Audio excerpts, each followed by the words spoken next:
Welcome, and in this video I'll be talking about the hardship of Doordashers requalifying or qualifying to become top dasher. I'll be honest, I don't think I will ever try to qualify as a top dasher again. So this is probably going to be the only video I'll create on that topic. I'll make it as detailed as possibly can and try to explain that if I would have been doing it in Lexington, like example here where it's a busy market, a majority drivers not trying to qualify for top dasher, it'll be even less interesting. Or if I be doing it in the middle of the month, the conditions will be even less welcoming than they actually will right now. So what actually happens is there's a requirement DoorDash, and the requirement is to have, I believe, 4.7 as an average customer rating, 70% acceptance rate, 95% completion rate, and I don't think on-time rating really matters, as my understanding is. So every month at midnight of the end of the month, driver required to have those numbers. Otherwise, they'll not qualify for the next month to be a top dasher. Benefits of a top dasher is to dash anytime. That means doesn't matter it's busy, not busy. As long as you're in a market area, you can turn your app on and dash. Where if you're not a top dasher, you are required, you can only dash then when it's busy. So there are a few other benefits, but that is the main benefit of it all. So if you live in a small market where you have to get on a schedule, then top dasher might be for you. Keep in mind, for about 4 days at the end of the month, you will be working for about half the pay just to qualify. You'll be driving about twice as much further than a normal. But let's actually go through the process. And first of all, I want to actually kind of explain a little bit for you guys to understand in the Lexington section. In the Lexington section, if I actually went down there and I tried it to qualify for top dasher, since everybody's filtering it out and picking out the better orders, I'll be stuck with majority of the 225 and Walmart orders, and that is not something I'm interested in. That's why I went into a smaller town where majority drivers were trying to as well qualify for top dasher. That's the only way they can continue dashing, and a lot of those drivers do dash every day, all day long. So they were actually picking up, they were kind of had no choice but to pick up those $225 orders. That's why I have not gotten as much of them. But if you guys notice that today I got a little bit more of them than the previous 2 days, because some of the dashers already qualified, already got themselves to that 70%. So they actually had room to wiggle and get out of that 225. So more of it started coming to those that have not yet achieved their goal. So if you're in a smaller market or in a bigger market and you want to actually qualify for the top dasher, that'll be the situation. Why I am not going to do it is just not worth it. I'd rather come to Lexington and dash in a hot period of the day and get out,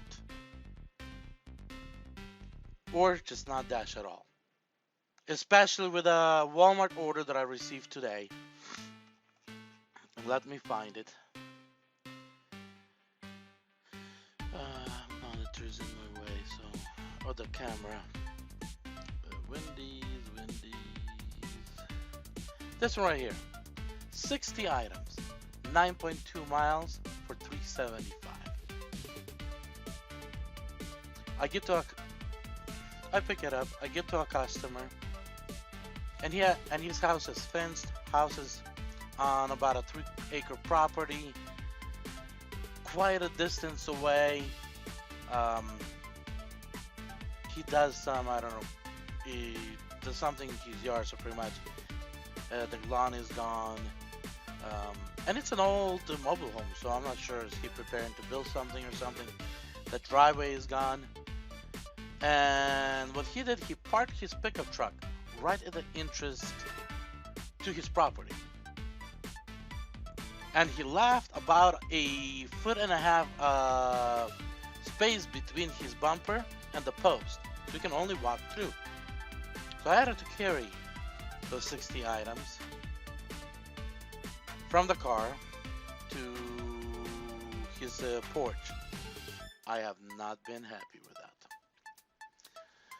So let's start and kind of go through the history so you guys can actually relate and understand. I started off with 40% acceptance rate. About a week and a half before that, I was actually at 6%. So I started working my way up, but not purposely, but because the DoorDash started giving me a little bit better deliveries. I average about 40-50, between 30 to 50% acceptance rate, depends on what the DoorDash gives to me. So here's my first Walmart order, 23 items, 6.2 miles. I would say, not bad. At the Walmart, usually we do not wait too long. Delivered at 10. And I'm going to kind of, set it with clicking. So $14.75, $14.75. Then we got an offer for 8. Completed at 8. We got 2 more, an offer, double offer, 4 and $5.50. So as you guys can see, Sunday has not been too bad. $5.75, $5.75, $25, $5.25. $4.25, add-on 6. The 6 became a 10. So here's something I want you guys to actually notice here. As noticed, usually $6.25 is a possible hidden tip. Here's 6. Because the add-on is no longer at $2.25 base pay, it's only at $2 base pay. So keep in mind that base pay plus $4 is where it possibly starts in your hidden pay. It also matters on mileage. As long as it's under 3 miles, it's going to be 4 plus base pay. So then and this one was a $4.25, I just don't have a screenshot. Then we had another 10. Oh, that was the 10, sorry. Then we had a $6.50, another add-on 6. That one $6.50, and that turned out to be 6 as well. So we had another offer 7, and then add-on at $4.81. They stayed the same. Then this actually completed my Sunday, where if you guys listen to my Sunday report, I canceled an order when I arrived to the Walmart, and there were just a bunch of various different water, from soda to regular water to juices. So so that day I made $92. I'll be guys straightforward and honest. The whole 3 days I made under $300.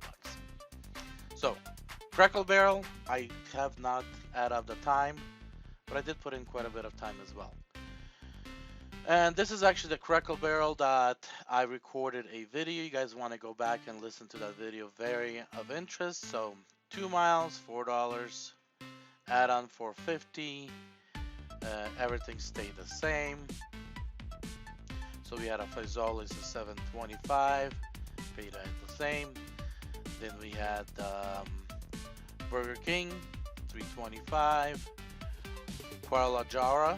This is one of the restaurants where guys I talked about, where you guys can go in and talk to management and show them how to adjust time on the app, meal preparation time, and those restaurants, if they listen, they'll help out, and waiting time will decrease big time. And I have talked with a couple drivers in the last 3 days in Danville And I said, hey, how is the Guadalajara doing? And they said, hey, it's always ready when we get there.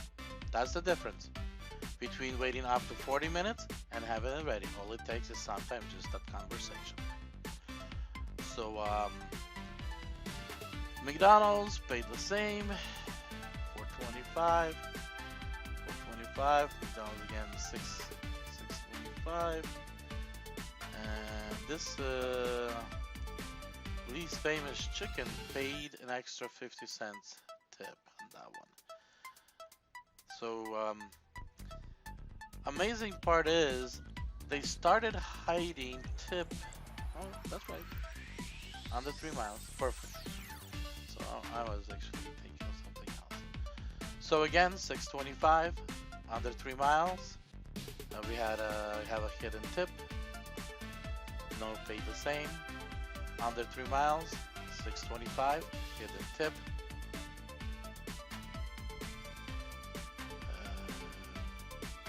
Paid the same. 4.4 miles. Hidden tip starts at $8.25.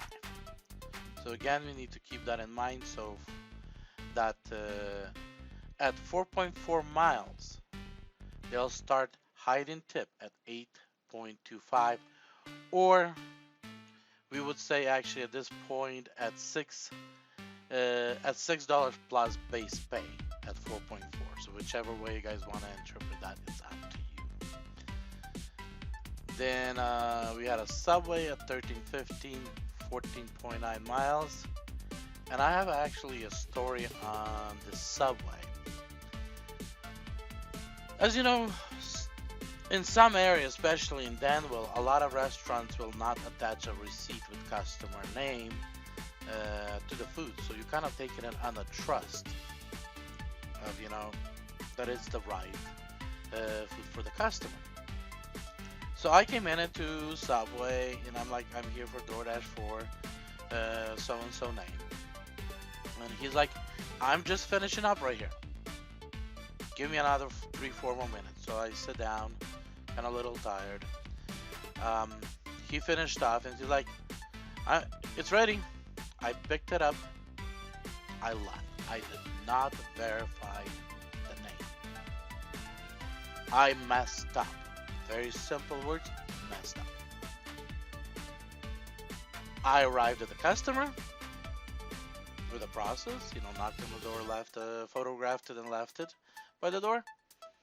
And I'm hearing customers not happy, and as I'm getting into my vehicle, or customer actually texted me, this is not my food. So I come back, knock on the door, they come out and say, this is not my food. So I'm like looking at the receipt and I'm like, yeah, it is not the right food. The first letter of both customers' names the same, so I guess that's how the guy at Subway kind of messed up, because he just took it with the first letter. I thought it's the same order. Call up the store. Customer says, hey, I want you to go pick it up. If it's still available, we call up the store. The store says they still have that his meal, because what I deliver is 2 sandwiches. Guy ordered like 5 sandwiches. So I put my app on pause, and guess what? I go back, and this is 15 miles. Right, so I go back 15 miles back to Subway, pick up that order, go back, deliver to the customer. Yes, customer tipped for my time very nicely. Really appreciate it if you're watching. And my understanding, he's also a dasher, so that's one of the reasons why he understood. But I want to remind you guys all that even though we get into a situation where we trust the restaurant, we need to remind ourselves we need to verify the food. Especially when you're going on a 15-mile delivery. Check customer's name. That's very important. So I got a $275 delivery, 4 items. Hasn't been too bad, even though the price is not exactly what I would say great. And that's how I finished off that next day. Yesterday, that Monday, I finished the day with $105. We have a. Then we started off today. As you guys can notice, the prices and the amounts a lot smaller than they were the other day, the other first 2 days, because it's the last day. Some of the drivers already reached their price, so they started filtering, and then it's rolling to me because I still have to take it. So huddle 375, 325, 575. Oh, sorry. We got a Walmart delivery. 2 orders at $12, and I believe they both were $12 to deliver, so they were both $6. Looks like I haven't taken an image on one of them. So lease 225. Old Charles Restaurant 425, and McDonald's.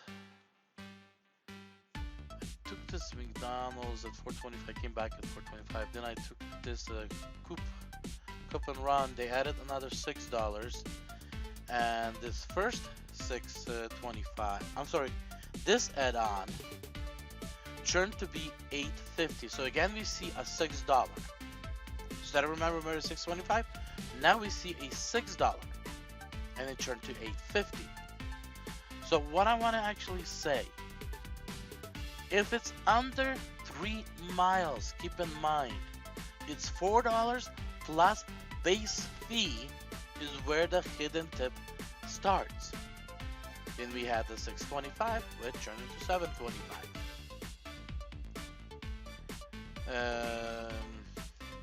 Least famous, do not have, but it could have not changed. Yeah, Burger King, they added on to the Burger King another $6. Again, I want to say possible hidden fee, only add on 1.9 miles. So that 6 turned into 650, and that 7 stayed 7 because it was past 4.4 miles. And if we remember, we had a 4.4 miles where it started, I believe, at 8 something. I have to go back. And that's how I actually, put these start creating these records. I haven't used them because I haven't been in Lexington, but I need to refresh my list because I am starting to go back to Lexington to drive, and I will be driving by that list. And like I said in the past, if you guys want to put together a group, I would love to work with you guys and put together this list so we can have and share. 375, 375, 750 to 750, and this is 7.1 miles.